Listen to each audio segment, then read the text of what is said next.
sabe? Geralmente, quando a gente fala sobre ferramentas de sobrevivência, vem logo à cabeça uma utilidade física, né? Daquelas bem óbvias e diretas. Uhum, tipo um colete salva-vidas ou algo assim. Exato. Ou um canivete suíço. A gente olha para o objeto, entende a mecânica ali de imediato e diz, perfeito, isso aqui serve para não afundar ou para cortar uma corda, é engenharia pura e simples. É algo tangível, sabe? E é reconfortante porque é binário, ou funciona ou não funciona para salvar a sua pele numa emergência. Pois é. Mas e se a ferramenta de sobrevivência mais letal e afiada da história humana for completamente invisível? Ah, e o cenário muda de figura. Totalmente. Eu lanço essa pergunta para quem nos ouve agora. O que os contos de fadas da nossa infância, os antigos mitos gregos, a riquíssima cultura popular brasileira e as dinâmicas de uma sala de aula moderna alimentada por algoritmos têm em comum? Nossa, uma mistura e tanto, né? É chocante, mas a resposta é que todos eles escondem, tipo bem debaixo dos nossos narizes, sofisticadas tecnologias de sobrevivência. É o disfarce absoluto da necessidade humana operando em plena luz do dia, sabe? A cultura sendo usada ativamente como escudo e como bússola. E olha, a nossa pilha de fontes para esta exploração de hoje está simplesmente fascinante. É uma documentação incrivelmente diversa. Uhum, muito rica. Nós temos transcrições que analisam desde os rascunhos originais dos irmãos Grimm e as velhas fábulas de Esopo, passando pela história real da engenharia de resistência afro-brasileira, cruzando os mares com a Odisseia de Homero. Uma viagem no tempo, literalmente. Pois é, até chegarmos a um blog educacional de 14 anos que está usando inteligência artificial para modernizar o ensino neste exato momento. E a nossa missão central hoje é justamente arrancar essa camada superficial. Queremos tirar aquela carapaça inofensiva e colorida das histórias que a gente consome desde cedo, sabe? A versão da Disney, digamos assim. Exato. Queremos provar que elas funcionam, na verdade, como complexos manuais táticos. São textos criptografados sobre como navegar pelas dinâmicas de poder, como metabolizar traumas devastadores e, principalmente, como resistir a sistemas opressores no mundo real. Com certeza. E, bom, antes de avançarmos, acho muito válido a gente fazer um pequeno adendo sobre a natureza desse material. Ah, sim, importantíssimo. Já que os documentos de hoje tocam em políticas estatais do Brasil e em questões históricas de desigualdade estrutural bem profundas, o nosso papel aqui será estritamente o de mensageiros. Perfeito, sem tomar lados. Exato.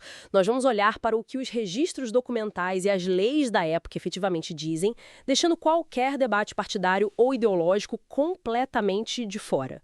O foco é entender o mecanismo da história, né? Certo. Vamos destrinchar isso por partes, então.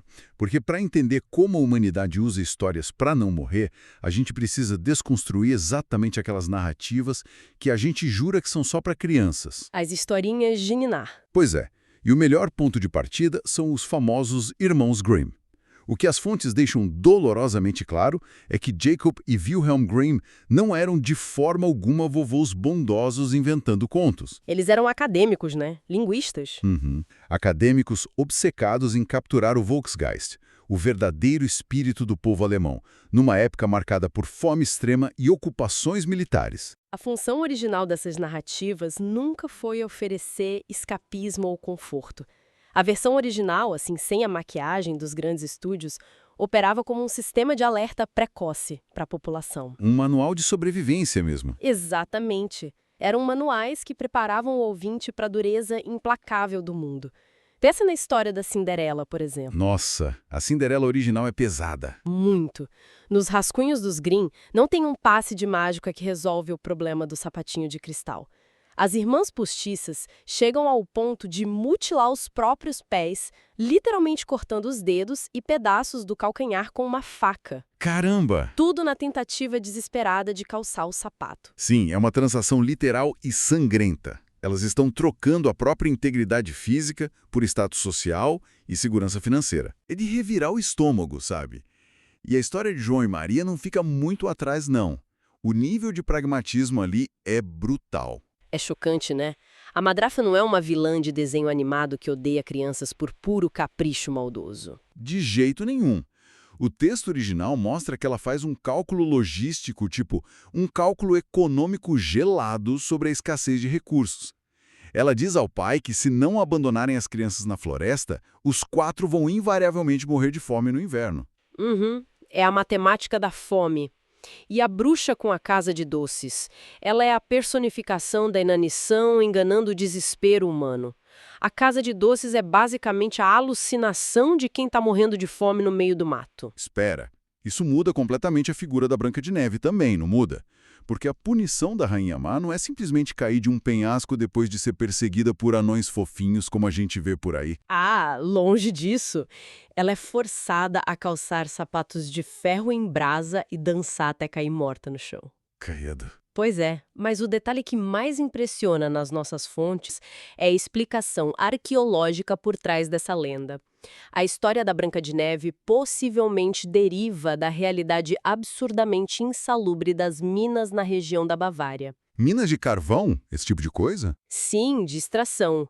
Os túneis eram tão estreitos e tão baixos que as mineradoras usavam crianças para o trabalho. Meu Deus! E aqueles chapéus coloridos em formato de cone, não me diga que... Sim, aquilo que a gente associa aos adoráveis anões mágicos era, na verdade, um equipamento fúnebre de segurança, sabe? Caramba, sério? Sério, as cores vibrantes daqueles gorrinhos serviam como um sinalizador visual na escuridão.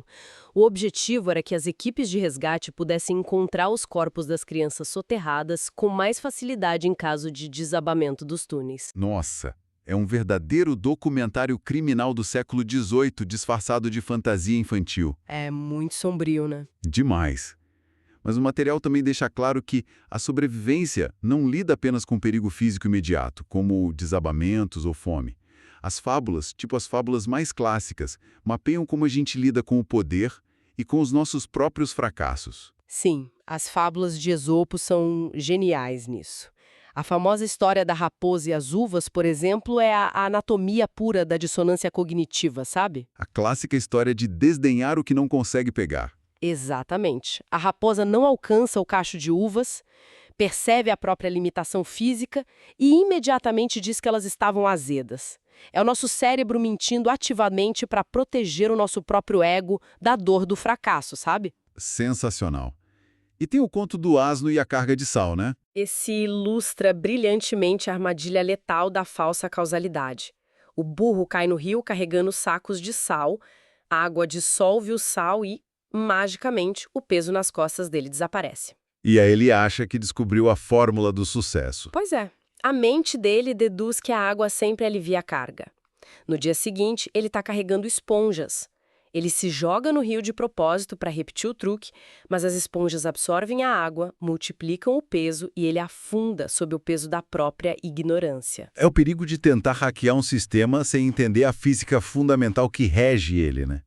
Olha, deixa eu trazer uma analogia original aqui para outra fábula clássica.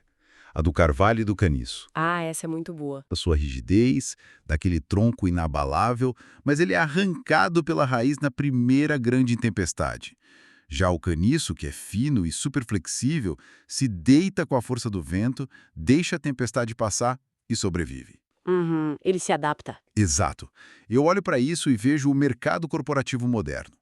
O carvalho é como aquelas gigantes corporações tradicionais, sabe, inflexíveis e pesadas, que quebram na primeira crise financeira severa porque não sabem se adaptar. São rígidas demais. Isso. O caniço é startup ágil. Ela curva toda a sua estrutura de negócios aos ventos da mudança e continua de pé no dia seguinte. Olha, essa é uma leitura excelente. E o que as fábulas também nos mostram é um monopólio brutal da narrativa por quem já tem o poder. E o que é fascinante aqui é o conto do Monteiro Lobato, Os Animais e a Peste, que faz um diagnóstico sombrio disso. Ah, esse conto é uma pedrada. É. A floresta está morrendo de peste e eles decidem que precisam de um bode expiatório, alguém para confessar os pecados e aplacar a ira divina.